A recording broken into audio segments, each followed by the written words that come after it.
Welcome to Teacher Tom Hanoi.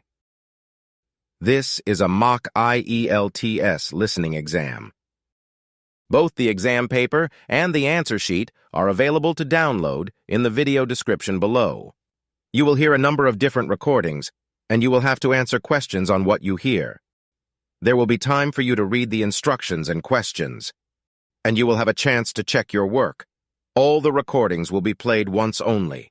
I repeat, all the recordings will be played once only. The test is in 4 parts. At the end of the test, you will be given 10 minutes to transfer your answers to the answer sheet. Good luck. Now turn to Part 1. Part 1. You will hear a woman speaking on the phone to man. She is inquiring about joining the local library. First, you have some time to look at questions 1 to 6.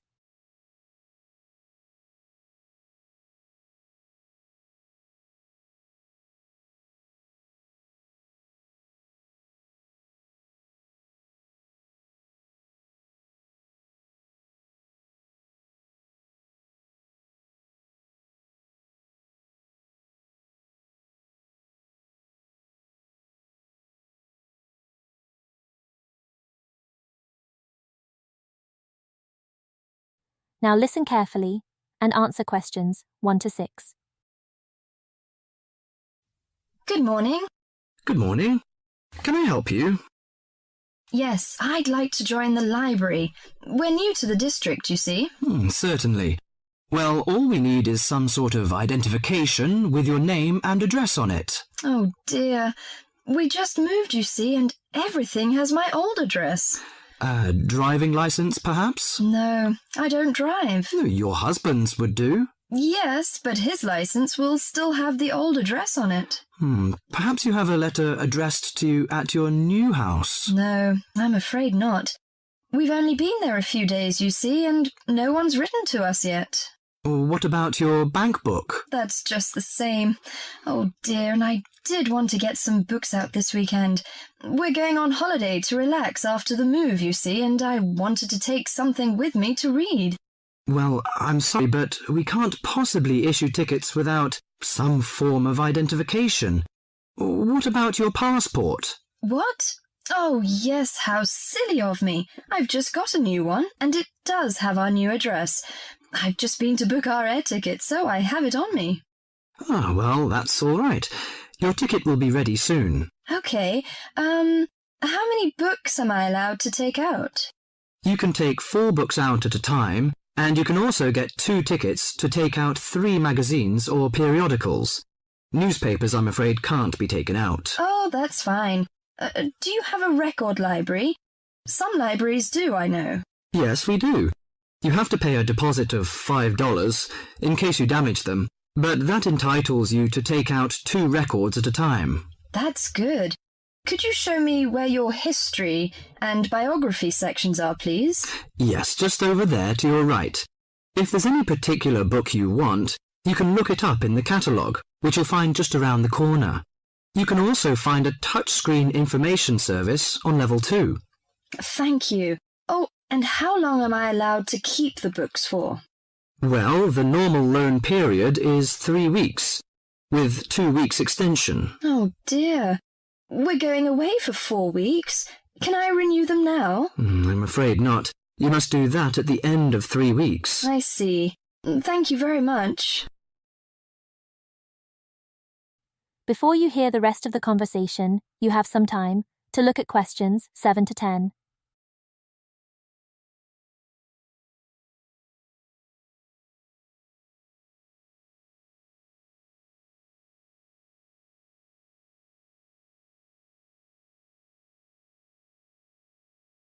Now, listen carefully and answer questions 7 to 10. Well, let's go into some details. Your name, please, madam? My name is Barbara. The surname is Cooper. It's spelt as Cooper. Fine. And what's your contact number? If we have new books coming, we can contact you in time. Good. You can call me on 723-6518, but it's better after 5 p.m. You know I have to work during the daytime. Do you need the office number? I don't think so. It's enough. Could you tell me the address? I lived in King Road, but of course you need my new address. It's 25 St. Mary Road, Hanwell. That's Hanwell. Is that right? Yes. Do you need the passport number? I just brought it with me. Here you are. Yes, thank you. The number of your passport is G5798 0942. OK, and your ticket is ready. The number is M930123. Thank you. Could I take a look around and check out some books? Of course, as you like. That is the end of Part 1. You now have 30 seconds to review your answers to Part 1.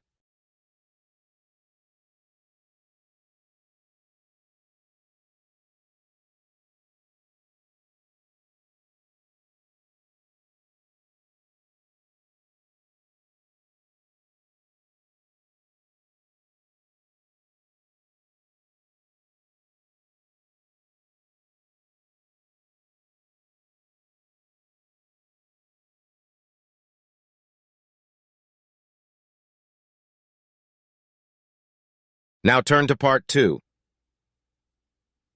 Part 2. You will hear a lecture given by a jobs counsellor.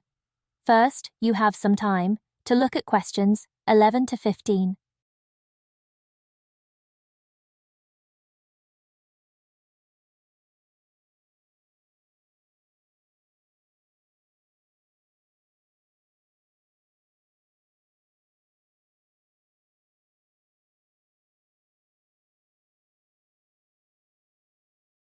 Now listen carefully and answer questions 11 to 15.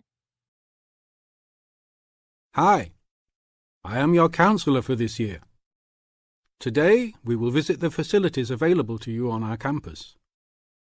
As students, you should take advantage of everything you have available to you. How many of you like sports? Well, I hope most of you do, because our school has great sports facilities. We have an indoor gym with state-of-the-art equipment.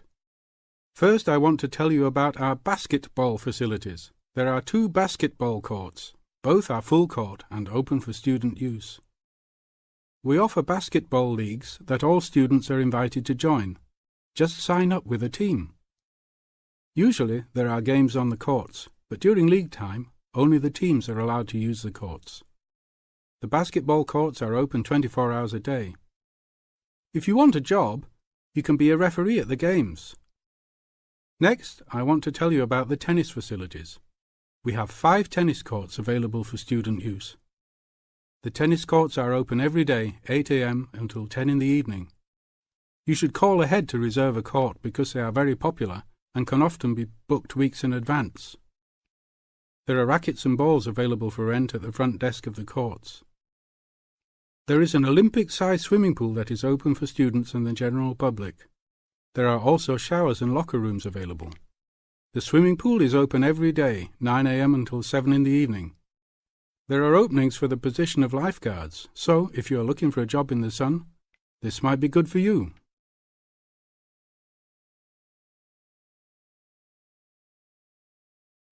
Before you hear the rest of the conversation, you have some time to look at questions 16 to 20.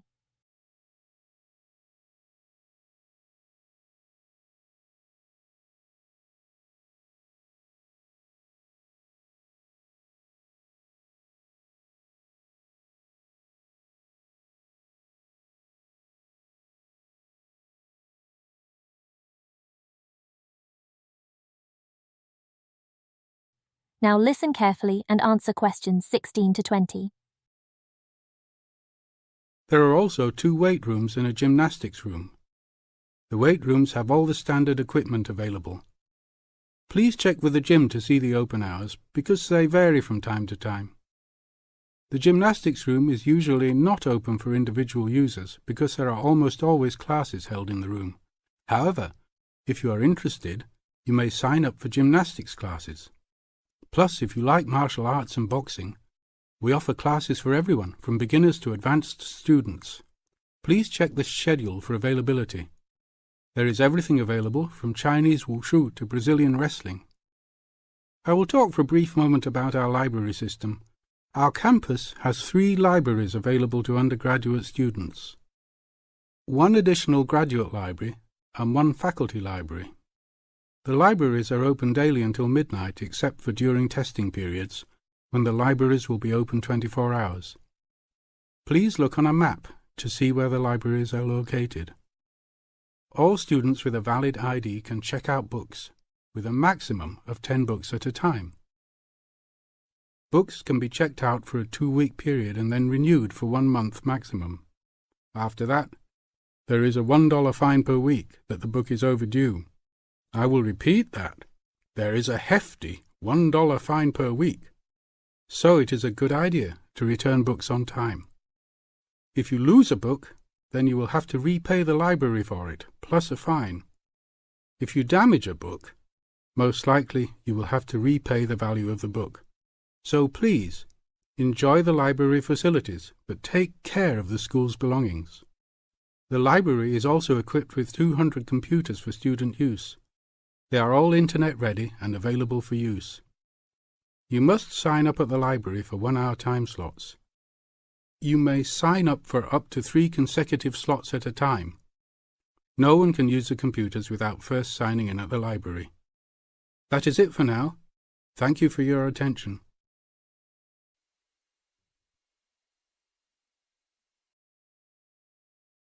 That is the end of Part 2. You now have 30 seconds to review your answers to Part 2.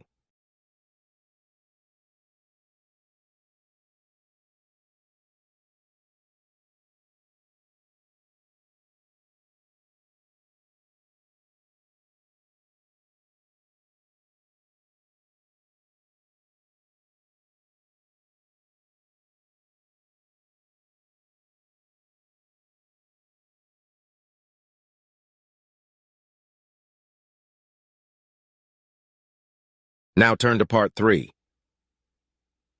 Part 3.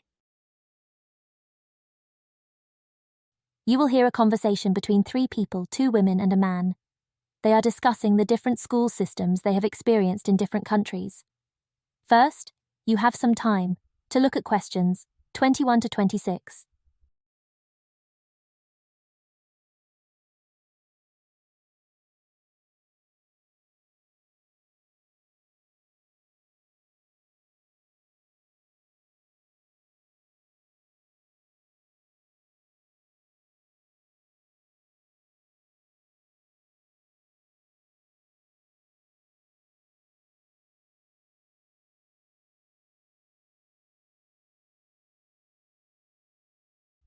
Now listen carefully and answer questions 21 to 26.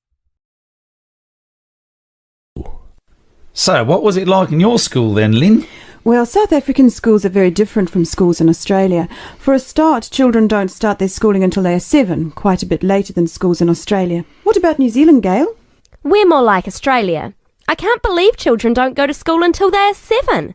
When do the parents get any free time? Well, there's still the availability of kindergartens or play schools. It's just that formal education doesn't start until later.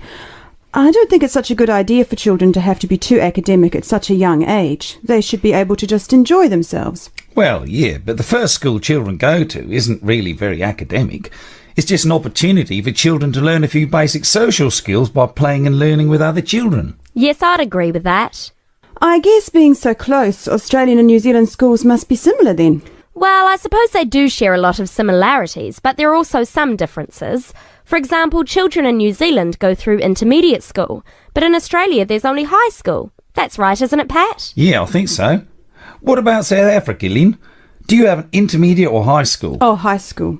And now the difference between Australian and New Zealand education is that although both countries have state schools and private schools, our private schools are very often run by religious groups, whereas New Zealand schools are secular. That's not true. There are quite a few religious schools in New Zealand. Oh, OK, maybe we are similar.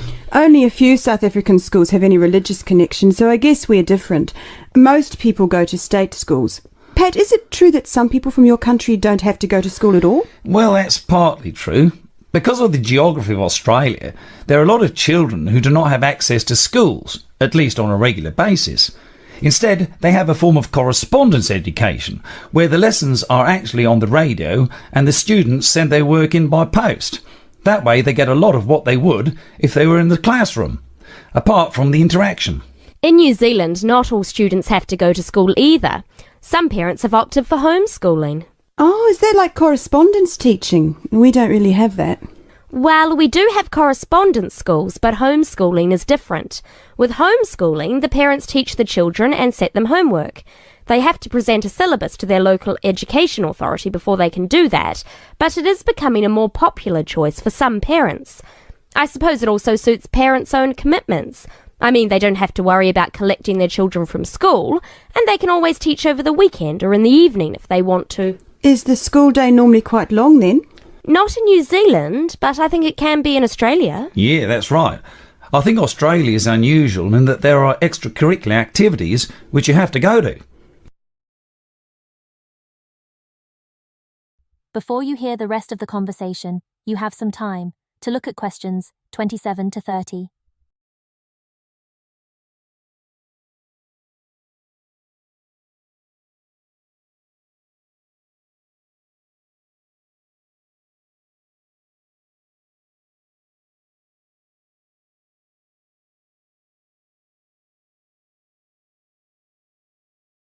Now, listen carefully and answer questions 27 to 30. These are normally sport activities, but there are a few other options. We have activities after school for any student that is interested, but they aren't compulsory. What about in New Zealand, Gail? I had to do some sport every week. I didn't really like it, but it was part of the school day, so I guess that's not so bad. Anyway, I spent 2 years at boarding school, so things were a little different. Boarding school? What was that like? Well, the thing I remember most about it was the strict dress code. There were restrictions on everything. You had to wear a school uniform almost all of the time, and it had to be cleaned and ironed. The length of your skirt had to be no less than 1 inch above your knees when kneeling down. Sometimes we used to go out on school trips or just at weekends with a few friends, but whenever we were outside the school we had to wear a hat.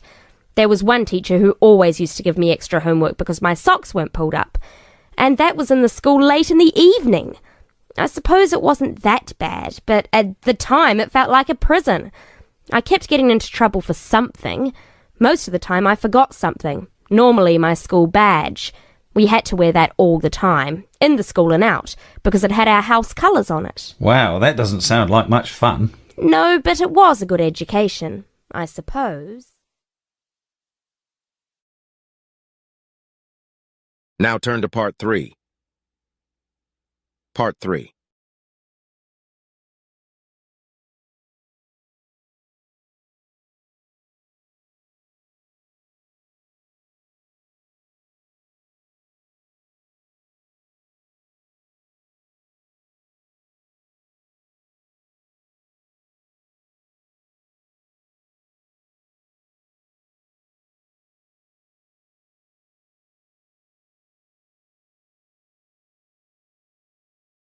Now turn to Part 4.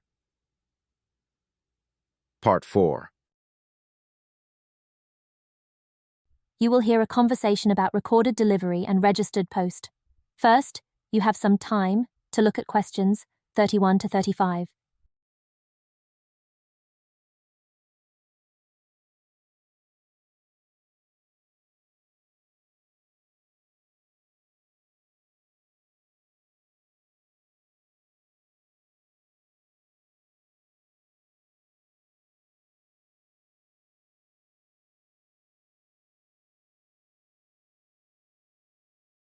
Now listen carefully and answer questions 31 to 35.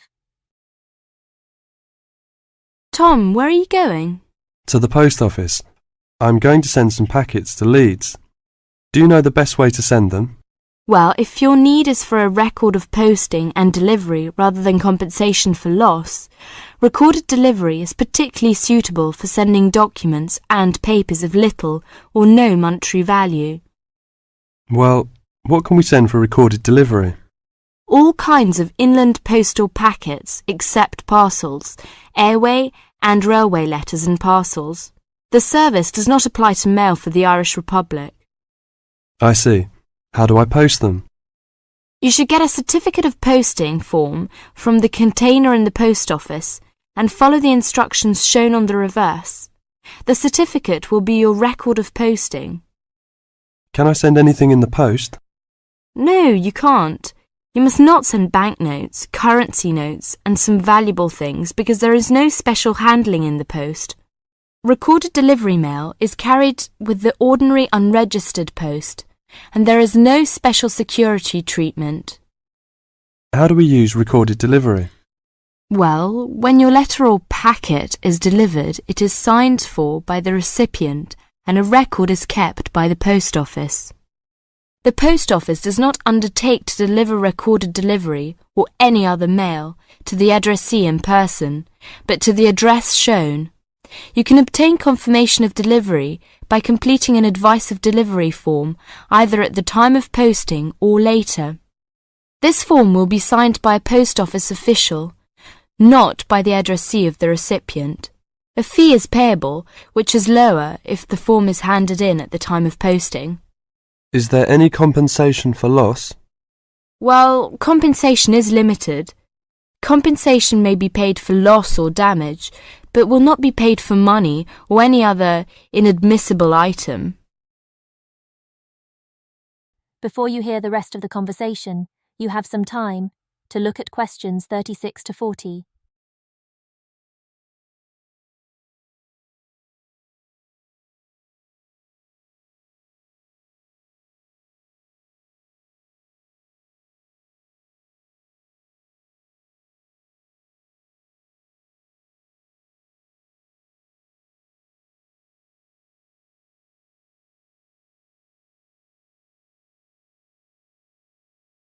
Now, listen carefully and answer questions 36 to 40.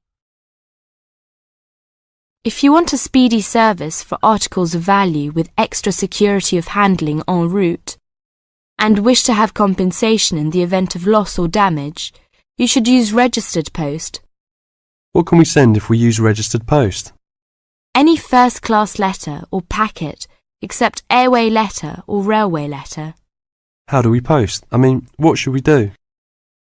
Well, you should make sure that the packet is made up in a strong cover and then it is fastened with wax, gum or other adhesive substance. Hand the packet to the post office counter clerk, together with the cost of postage and the registration fee. Do not post it in the posting box. Make sure that the fee paid is adequate to cover the value of the content. The counter clerk will give you a certificate of posting which he has initiated with the date stamped. Is there any special security for the registered post? Yes, all registered mail receives special security treatment. Packing is very important because registration is not in itself a safeguard against damage. The contents of registered packets must be adequately packed. How do we pack then? Do we have to use special envelope? Yes, you have to send the articles in one of the registered letter envelopes sold by the post office. These envelopes are already stamped for first-class postage and have the minimum registration fee. What about the compensation? Compensation will not be paid for the following articles, such as banknotes, currency notes, trading stamps, coupons, and some valuable things, unless they are enclosed in one of the registered letter envelopes sold by the post office. I see. How does it deliver? The recipient on delivery signs for your registered mail. The post office does not undertake to deliver registered or any other mail to the addressee in person, but to the address shown. You can obtain confirmation of delivery by paying an additional fee and completing an advice of delivery form, either at the time of posting or later. If you require the recipient's signature on the advice of delivery, the form must be handed in at the time of posting, otherwise a post office official will sign the certificate. The advice of delivery fee is lower if the form is handed in at the time of posting. Thank you very much for all this useful information.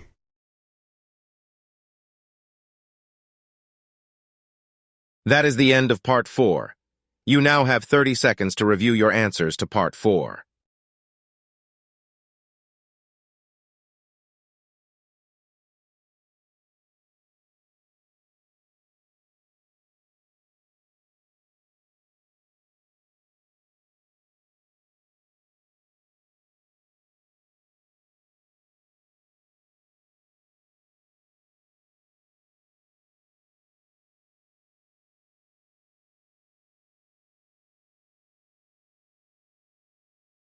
That is the end of the mock IELTS listening exam. You now have 10 minutes to review and transfer your answers from the exam paper to the answer sheet provided.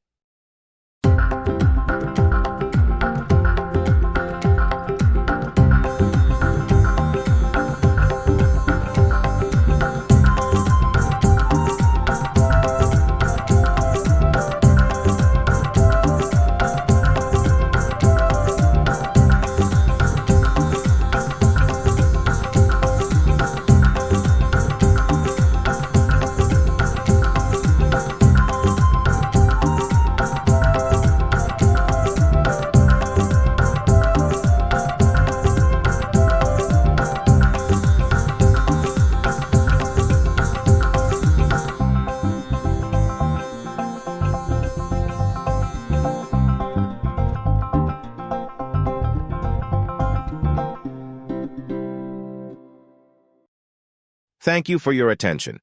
Let us know in the comments what score you got. Also, please like and subscribe for more mock IELTS exams. Thank you, and see you in the next video.